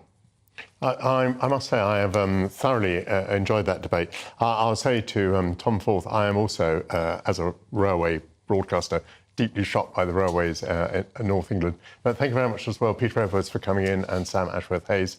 A very good debate. After the break, we're going to be hearing from Rear Admiral Chris Parry, formerly of the Royal Navy, on the expanding conflict between Ukraine and Russia in the Black Sea. A brighter outlook with Boxed Solar. Proud sponsors of weather on GB News. Hello there, I'm Greg Dewhurst and welcome to your latest GB News weather forecast. Looking ahead, rain on Monday, particularly across England and Wales as low pressure moves through, but it does gradually turn warmer and drier. And we can see that on the bigger picture, low pressure dominating the weather pattern the next few days, but then high pressure building in as we head towards Wednesday. So for Sunday, starting to go downhill across England and Wales as we move through the rest of the day and into the early hours as this wet weather spreads slowly north and eastward, some heavy rain developing, particularly across North Wales into northern England by the end of the night. And here we could see some localised flooding, a Met Office warning in force. Drier for Northern Ireland and Scotland, temperatures generally remaining in double figures. So that wet weather first thing across England and Wales, outbreaks of heavy rain pushing north and eastwards. We could see some localised flooding issues, but it does gradually become dry and brighter from the west by the afternoon. Northern Ireland and Scotland, a brighter day here, a mixture of sunny spells and scattered showers.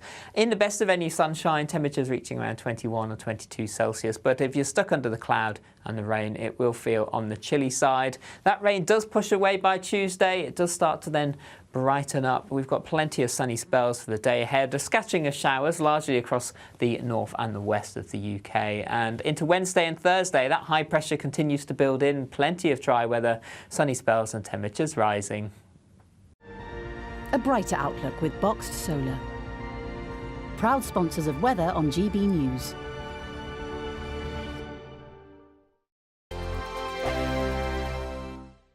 The Live Desk with me, Mark Longhurst. And me, Pip Thompson.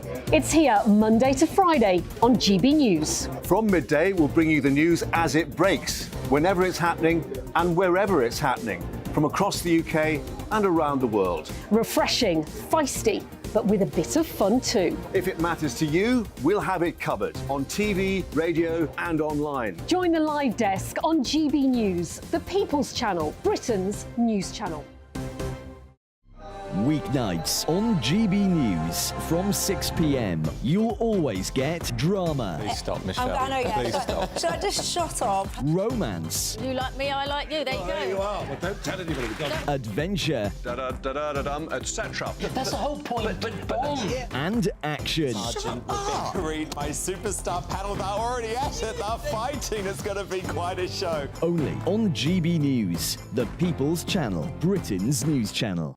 So Jubes & Co, we tackle the issues of the day with real robust debate, both sides of the fence, battling it out with me in the middle with my forthright opinions and views, and often really interesting things happen because you start with a position and then by the end of the debate you find actually, well, I might not have thought about that one. What we need in this country is 2 new political parties. you should maybe think about doing a 2024 calendar. I'm Michelle Dewberry and I'm keeping you company right through until 7 o'clock this evening. GB News, the People's Channel, Britain's watching.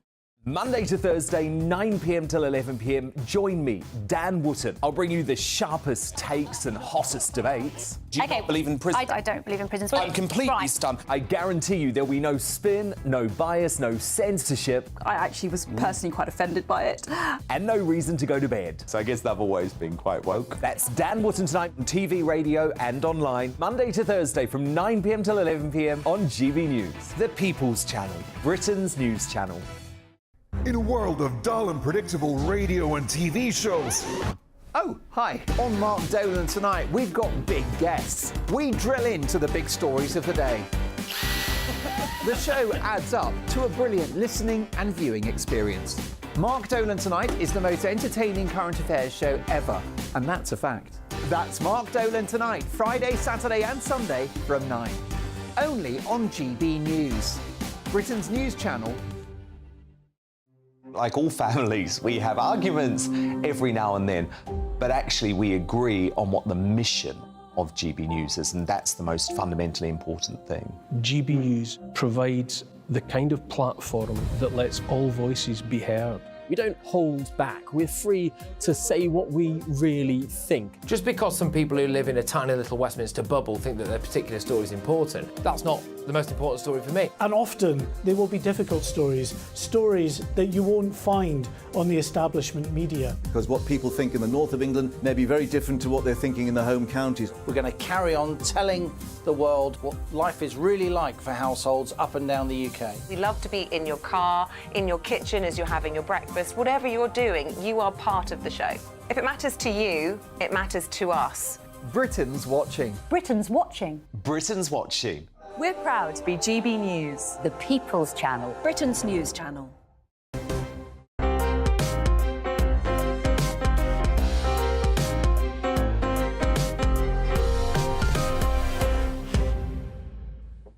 Welcome back. Last month, Russia pulled out of a deal to allow Ukrainian shipments of grain through the Black Sea. And since then, that body of water has become ever more hotly contested in the ongoing war. Russia has pulverized Ukrainian ports, and Ukraine has struck 2 Russian ships with maritime drones. Overhead, NATO and Russian aircraft jostle in the skies. Rear Admiral Chris Parry, lately of the Royal Navy, has been following the events since the war started and joins me now. Chris, very good to speak to you. Welcome to GB News. How new is the conflict in the Black Sea in this particular war? Are we putting too much emphasis in saying that something has happened since the grain shipment movement? You're absolutely right, Michael. It's been going on right from the start. It's just that it's increased in prominence recently as the Ukrainian counteroffensive doesn't actually have any news to give out. I think attention has shifted to what is happening at sea. We know about the grain deal. What we haven't seen right from the start is the fact that the Ukrainians have mined quite a lot of their waters to stop Russian amphibious attacks on Odessa and their ports in the west. You know that they attacked the Moskva with surface-to-surface missiles. These drones have been, if you like, ready to attack Russian targets as soon as they have made themselves vulnerable.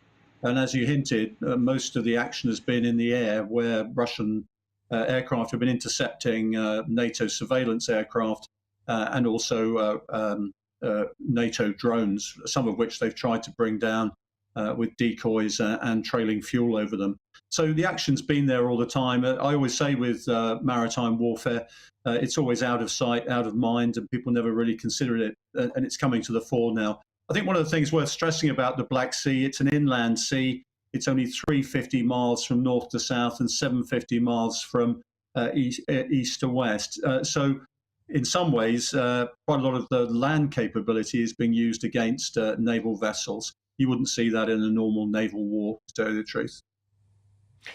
One of the things that strikes me about the Black Sea, of course, is that it emphasises the few options that Russia has for reaching the oceans at the western end of the country.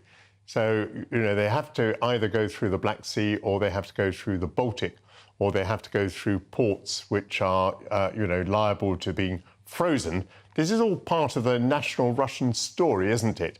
That they suffer these extraordinary difficulties which make them feel insecure. Oh, yeah. I mean, you've got a declining population. You've got a huge landmass with a coastline that needs to be defended across tens of thousands of kilometres.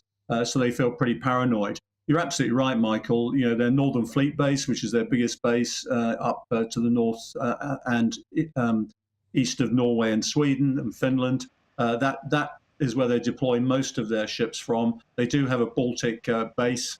The big problem they've got, of course, is having to get their ships out through the Bosphorus into the eastern Mediterranean, and that is constrained by the Montreux Convention in 1930, which doesn't allow belligerents to put ships into the Black Sea. So you've got a lot of Russian ships sitting in the eastern Mediterranean, some of them based in Syria, dying to get involved in the conflict, but they can't because of the treaty, and the Turks certainly won't let them. And you're absolutely right. And what has made it worse for Putin and Russia, of course, is they've managed to get Sweden and Finland into the NATO alliance by their actions, and they've made the Baltic, except for St. Petersburg and Kaliningrad, essentially a NATO lake. We've been looking at pictures of aircraft there, and I suppose one of the areas that is most frightening for those of us who are not Ukrainian or Russian, those of us who are in NATO countries, is that NATO and Russia are really jostling in the air. How fearful are you of the consequences of those little jostles in the air? Well, we've seen in the past that the Russians have been entirely reckless when they're dealing with these close encounters, and the chances of an accident or indeed a promoted incident, a so-called false flag, are very high. And I think we have to game situations where drones are brought down in increasing numbers, or indeed we have an incident with a manned aeroplane, and that response needs to be proportionate and give sufficient deterrent to Russia to stop doing it. I mean, Russia's convinced they're in a proxy war with NATO anyway, and so they're going to be more reckless. I think they'll take chances, and I think the more desperate they get on the ground in Ukraine, or indeed over the Black Sea, you'll see more of this sort of provocative activity. Have you been surprised, Chris, by the effectiveness of the Ukrainian maritime drones? Do you think the Russians have been surprised at what distances it's possible for the Ukrainians to strike them from? I don't think anybody should be surprised, Michael. I mean, dare I say it, I actually forecast this in a book in 2014, that this would be the future of maritime warfare. It's people have got very late to the table, and I don't think we should doubt how much assistance the Ukrainians are actually getting from our allies and possibly ourselves in developing this technology. It's not difficult. The Germans used radio-controlled drones like this in World War II. The Japanese used kamikazes, obviously manned ones, both by surface means and in the air. So it's not a new technology. It's just been applied much more systematically and against specific targets in the Black Sea. It's going to have to be dealt with. But Michael, if I tell you that Colombian drug runners have been using similar vessels like this for up to 12 years now without the explosives on the end, you'll see that this has been around for a while. And, you know, when you see similar vessels going from Colombia to islands in the West Indies, you see the range is not an issue. I've said to a lot of people, we've got to be very careful about looking at lessons we get from Ukraine. It's a context-specific lessons learning environment. They're not general lessons really for warfare. in some ways, it's the last war of the 20th century, not the first war of the 21st. Yeah, but if I may, Chris, I'll just pick you up on that because, I mean, it strikes me that what we know about warfare is that there is huge technological movement during warfare. I had this impression that NATO was quite enjoying experimenting with drones and with other technologies, which you can do without being a combatant. Aren't we learning things, and isn't technology moving forward again? Yeah, it's existing technology, and what we've done is applied that technology. And you're quite right, Michael, it's a laboratory, but it's a laboratory for the Russians too. They're finding out where their weaknesses are, where they need to improve their kit, their logistics, and everything else. Certainly there will be a move forward. But what I'm saying is that in many ways, the future of warfare here is seen very much like the future is very much like the present, only more so. There is not a great leap in technological advances that we're seeing at the moment, and not just yet. Thank you very much, Chris Parry. Very good to have you once again on GB News. In a few minutes, we'll discuss the rerunning of I, Claudius on the BBC. That will be with cultural historian Dr. Philip Kisserly. Before that, here's a reminder of the latest news headlines with Polly Middlehurst.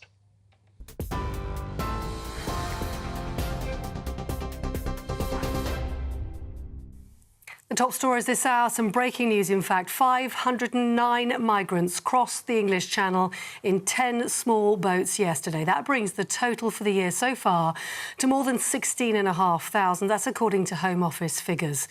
And that comes as the government is under renewed pressure to tackle the migrant crisis after 6 people died crossing the English Channel yesterday.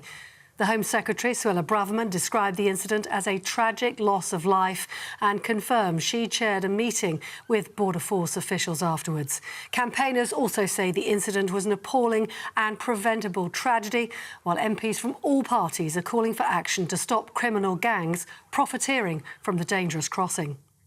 Also in the news, people in Scotland and Wales could soon be able to get NHS treatment they need in England.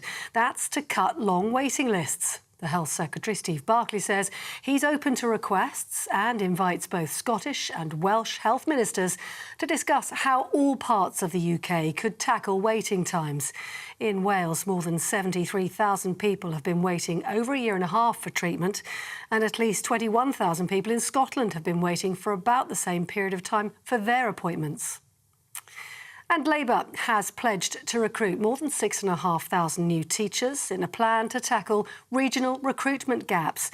Supply teacher spending has doubled in the last year, and Labour says that its recruitment plan to create more opportunities for young people would more than fill teacher vacancies. More on all those stories by heading to our website, gbnews.com.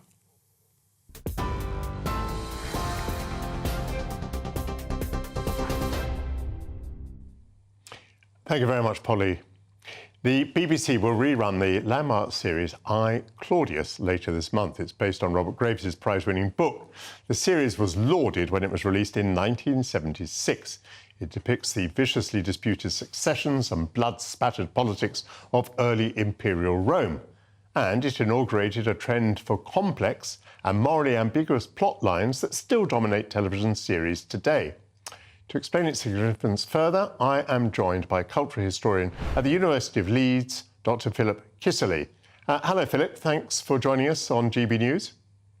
Thanks, tell Michael. Me, it's how, really lovely to see you. How good was I, Claudius? Does it stand the test of time? And was it really very influential? Yeah, I think you've got to look at it in the context of the broader sweep of 70s drama. And I think what happens in the 70s is that drama just comes of age. The 60s is about excitement, energy, high concept series. The 70s is about maturity, complexity, and depth. And I think there's lots of reflection there too. You only have to look at the dramas around the Second World War to see that. There's a lot of coming to terms with that monumental moment in our history right through the decade. So that idea of complexity and maturity extends to the historical dramas. And you know, there are so many of them throughout the decade. This is 1976. It's a 12-part series. It's the apex of all of those kinds of things, really. And it, on the one hand, it offers an escape. Okay, you can step into your metaphorical toga. You can indulge in the murder and mayhem, but it also offers a sense of parallel as well to what's going on in that social cultural moment, that very incredibly difficult social cultural moment of the 1970s. We caught glimpses so again, there. it's about complexity. We caught glimpses there of Derek Jacobi, Brian Blessed, amongst others. Remind me, if you would, I mean, I was around at the time, but I do need reminding, what else formed part of that, I think, rather golden age of BBC drama making? Yeah, I'd call it quality drama. Okay, so I think it starts around 1970, 1971, and a good example to start with is probably Elizabeth R, which is a great historical saga.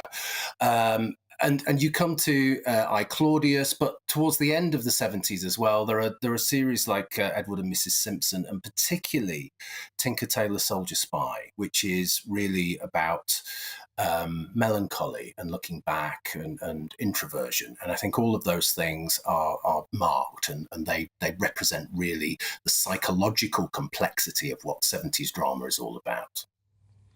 Is it too much to hope that the BBC could continue to make quality drama of that sort? Or are there industry reasons why the baton has really passed to the Netflixes of this world? I think it is too much to ask, and I'm not sure they're industry reasons, really. I think they're cultural reasons. We're never going to get Civilization again, for example, on the BBC. We'll get a kind of a very poor version that was Civilizations.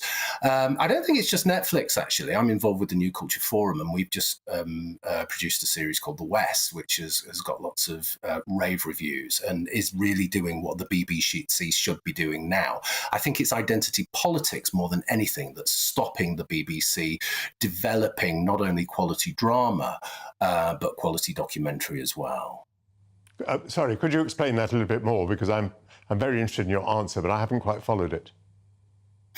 Well, I suppose Marshall McLuhan used to say, didn't he, the message is the medium. I think now the message is the ideology. And if you talk about all of the introversion, the psychology, the complexity of the 1970s, I think all of that stuff is filtered through race, gender, and sexuality now, and I think the nuance is taken away from it, and I think we're dealing in very simplistic, broad theoretical sweeps, which we didn't used to. It was about people before. It's about concepts and ideologies now. And Philip, I don't know whether you've had a chance to look at I, Claudius again. I just wonder whether you can recommend it to viewers. But I mean, very often stuff that was made decades ago seems rather slow and ponderous to the viewer today. Has this suffered that fate, or do you think it's stood the test of time quite well? I think it stood the test of time. I mean, the last time I watched it, I must admit, was about 20 years ago, and that was on DVD. And then I revisited it because I knew we were going to talk about it today.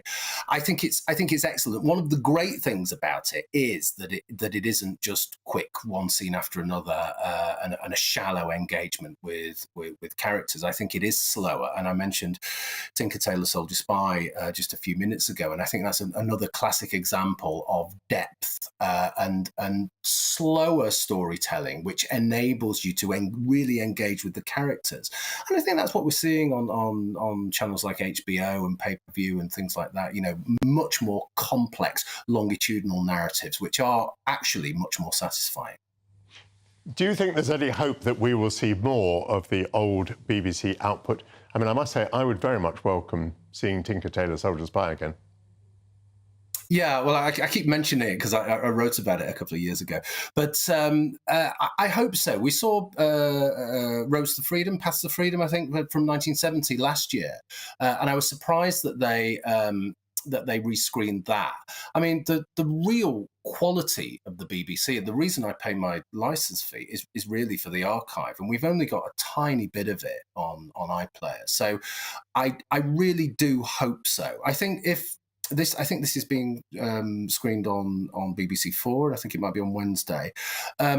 If the audience is big enough, and if the response to it critically and commercially is good, then yes, we will see more. So fingers crossed. Let's hope we do. Well, I would say that we have financed it, haven't we? We were the licence payers. That archive exists thanks to the money we paid over the years. And now that we have the technology, let it be opened up to us, please. Thank you very much, Dr. Philip Kisserly. After the break, I'll be joined by Gillian Lacey-Solomar, a journalist, businesswoman and co-founder of a new podcast about living with Parkinson's disease. What you get for breakfast is something that, if we do our jobs right, you will wake up to news that you didn't know the night before. It's a conversation. It's not just me and Eamon. We want to get to know you, and we want you to get to know us. From 6, it's Breakfast with Eamon and Isabel. Monday to Thursdays on GB News, Britain's news channel. Westminster is going around in ever-decreasing circles, followed by the media. Britain is broken. How on earth did we get into this mess? But more importantly, how do we get out of it? Join me at 7 p.m, Monday to Thursdays on Farage, here on GB News. We will have open, rational debate. We've got to work out how Britain moves forward from this. Join us here on GB News, the People's Channel. Britain is watching. When the news happens, it happens here. And really important breaking news. Breaking news this morning. On TV, radio and online, the news starts here on Britain's Newsroom. All the biggest stories and the answers that you need from across the UK and beyond. Join Britain's Newsroom from 9:30 on GB News. The People's Channel, Britain's news channel. Join me, Patrick Christie's, Monday to Friday, 3 till 6. We tackle the day's news agenda like you've never seen before. It's high tempo, high octane, the most controversial topics and the best guests. You will not be able to take your eyes and ears off it. I'm not afraid to ask the questions that you really want answered. 3 till 6 p.m, Monday to Friday on GB News, the People's Channel, Britain's news channel.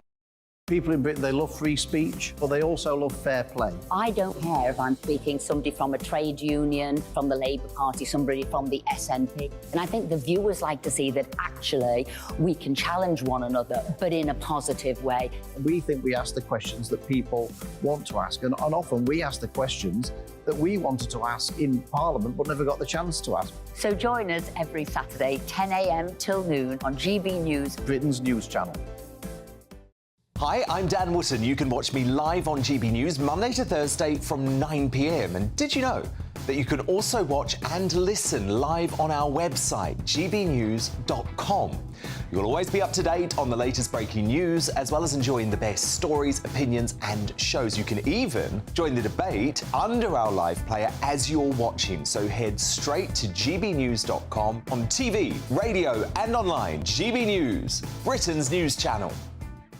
It's all about family, being in people's living rooms, all the interaction and getting to know who our viewers and listeners are. When I was young, my dad used to say, "Nana, stop arguing." I wanted an outlet that would enable me to give my opinion. People are going through a really hard time right now, and I know that you don't feel like you're being listened to by the establishment. I came to GB News because it's the People's Channel, and I want the audience to have their say on the events of the day. We're dynamic. We do something different. Democracy shows that the wisdom of the nation is in its people. I get to travel to find out what the story is from a personal perspective. The British people aren't fools. We know when we're not being told the full story. We've got to work out how Britain moves forward from this. It's the best country in the world. The establishment had their chance. Now we're here to represent your views. Britain's watching. Britain's watching. Britain's watching. We're proud to be GB News, the People's Channel, Britain's news channel.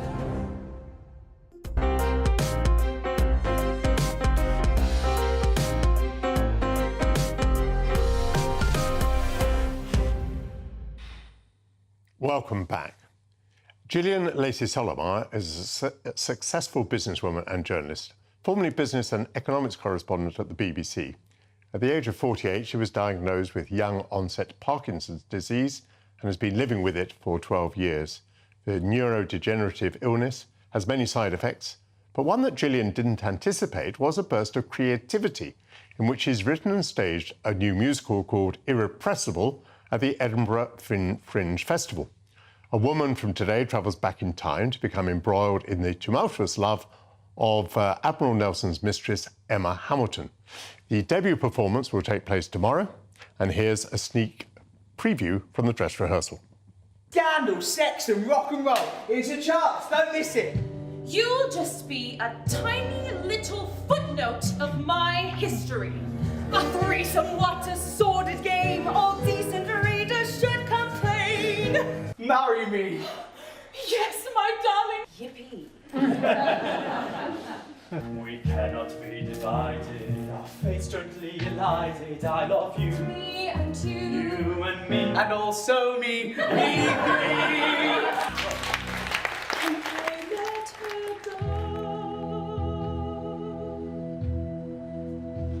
Ultimate sacrifice.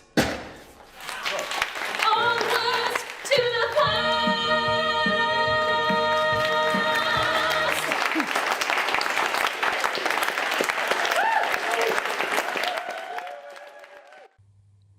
I'm delighted to say that Gillian joins me from Edinburgh now. Good afternoon to you, and thank you very much for coming on GB News. You must be extremely excited about the inauguration of the piece tomorrow. Was I right in saying... Extremely terrified. Was I right in saying that creativity was an unexpected outcome or symptom or whatever of your illness? Absolutely right. I didn't expect it at all. I thought, I mean, when I was diagnosed, I'd never heard of this creativity element of it. And it's not that common, it has to be said, but it's not a side effect of the illness, but it's a side effect of the drugs, actually. But I've been on these drugs for years and years, and at first they did nothing, really. Well, no, that's not true. They did help where they were supposed to help in the illness, but they did nothing on the creativity side. And then, bit by bit, I started having all these ideas, which I'd never, ever had before, and generally in the middle of the night. So that was quite interesting. And then that developed more and more and more until it turned into this musical overnight. May I ask you what made you think of Emma Hamilton, of all subjects? It was an interesting one, that. There was an exhibition on her years and years ago, about 4 or 5 years ago, in Greenwich. And my husband's very interested in Nelson. And I thought, oh, my God, it's going to be another exhibition on Nelson. And so I thought, well, I don't really want to go. And on the very last day, it was pouring with rain. And I thought, well, we may as well go. And it turned out not to be about him, but to be about Emma. And it was absolutely fascinating. You know, it showed this woman's life and how very badly she had been treated by the press, well, by everyone, by society as well. How much she had achieved from nowhere. She came from nowhere. She was incredibly poor. And then she made it not only to be Nelson's mistress, which is what she's known for, but she was in her own right trilingual. She was an ambassadress in her own right when her husband Hamilton, Sir Hamilton, was struggling with the whole issue of being an ambassador himself. He was so much her senior. And, you know, we don't know her for her remarkable talent. We only know her as Nelson's mistress, which seems so desperately unfair. On her mistreatment, Nelson wrote from the Admiral's cabin of Victory on the night before the Battle of Trafalgar, at which he was killed, saying that that Emma and his child, the child by Emma and him, should both be invited to his state funeral, and of course neither was. Let's go slightly more broadly. You've also been participating in a podcast, and this seems to have been very significant for those who've participated in it. Tell me a little bit about that, please, Gillian. Yeah, no, it is significant, but not just for those who've participated in it. I think it's been significant for those who've listened to it as well. So the people participating are almost all ex-BBC, except for one chap who's a High Court judge, or at least he was until 2 days ago when he retired. And so, yes, it's quite a sort of high-powered bunch of people, I suppose. So the ex-BBC lot, I'm sure you'll be familiar with, are Jeremy Paxman, who's no doubt giving you a grilling from time to time, Michael. Then there is Mark Mardell, also from the BBC, Rory Kathleen-Jones, Paul Mayhew Archer, who wrote The Vicar of Dibley, and it's hilarious. And then there's me. So I'm the only woman there, which was quite daunting at first, I have to tell you, because all these alpha males, the moment there was a second silence, Bush, they all came in and filled it. So that was quite scary. And in the first few episodes, you don't hear my voice at all, other than saying, or excuse me, I think. But by the third episode, I'd learnt my lesson there. Just carry on and keep talking. Now, the title is Movers and Shakers. Obviously, there's a pun in there.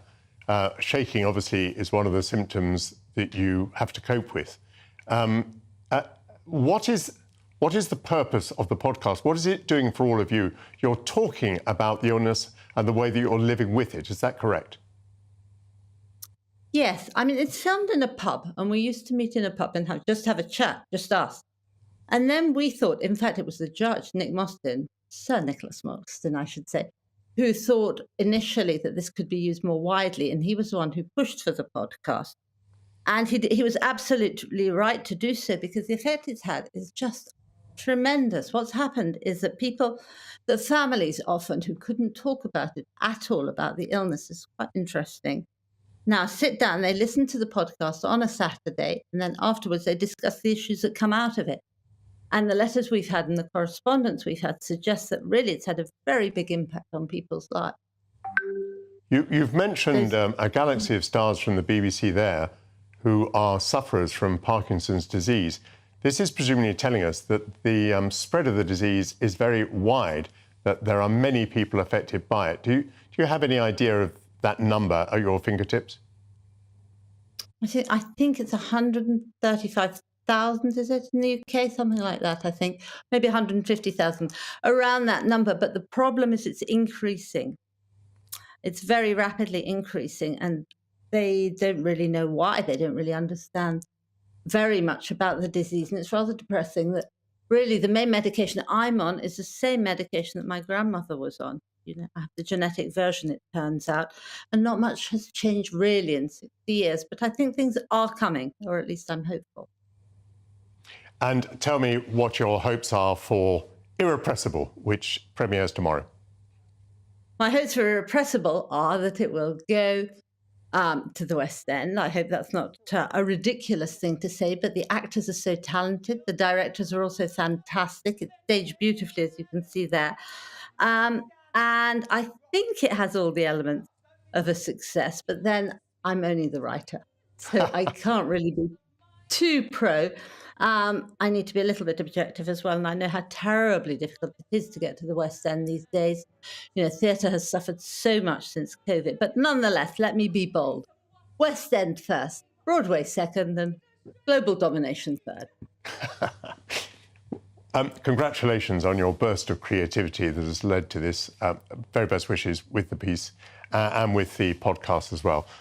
Gillian Lacey Solomar. Well, that's coming towards the end of my show for this week, but Emily Carver is here and about to take over. What do you have for us? I love that confidence. Why not reach for the stars? It's marvellous. We all should. We all should in everything we do. It was a lovely interview. I was really very inspired by that. Yes, really lovely. Well, we're going to be reflecting on the tragedy in the Channel yesterday. 6 migrants died. What does this say for government policy? Of course, there is more and more pressure on the government to do something about this. Who is responsible for what happened yesterday, firstly, but then what can we do about it? And what does it say about our failures so far as a country to deal with the problem? Isn't it the most extraordinary thing that the government is trying to devise ways of discouraging this movement of people? And some of the people are dying on the way, and they're not being discouraged by the idea that people are dying. It makes the government's task really an extraordinarily difficult one. How do you discourage people when there's already the danger of death, which is not discouraging them? Well, exactly. And yesterday turned out to be the 4th busiest day of the entire year. Over 500 people crossed the Channel despite that incident. So, as you say, they have to think very carefully about what would be a suitable deterrent, because if death doesn't deter you, then not much is going to, is it really? So there's a lot of questions for the French authorities too. There are some claims in the papers today that the French essentially escorted this boat and that was when it sank. So we'll see if there's some truth to that. But we'll delve into it and see what can stop the boat crossings, because I think for one thing's for sure, that this has made it even more important that we do. Yes, this is really a story that won't go away, and it comes at us in so many different forms, not least the electoral prospects of the government. I know that, Emily, you will indeed delve into it in great depth. Well, I really enjoyed the show today. We've had some very good debates. Thanks to all my guests this week. I will be back at the same time next Sunday. I hope that you will enjoy your Sunday afternoon. And as I'm off to southern Spain this afternoon, let me just say, hasta luego. Looks like things are heating up. Boxed Boilers, proud sponsors of weather on GB News.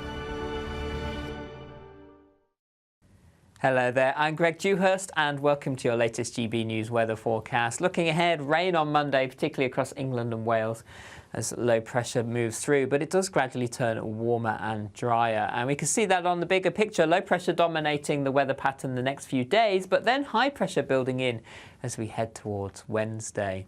So for Sunday, starting to go downhill across England and Wales as we move through the rest of the day and into the early hours as this wet weather spreads slowly north and eastward, some heavy rain developing, particularly across North Wales into northern England by the end of the night. And here we could see some localised flooding, a Met Office warning in force. Drier for Northern Ireland and Scotland, temperatures generally remaining in double figures.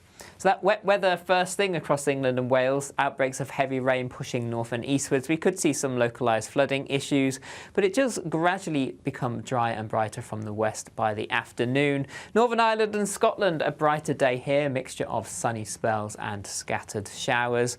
In the best of any sunshine, temperatures reaching around 21 or 22 Celsius, but if you're stuck under the cloud and the rain, it will feel on the chilly side. That rain does push away by Tuesday. It does start to then brighten up. We've got plenty of sunny spells for the day ahead. A scattering of showers largely across the north and the west of the UK. And into Wednesday and Thursday, that high pressure continues to build in. Plenty of dry weather, sunny spells and temperatures rising.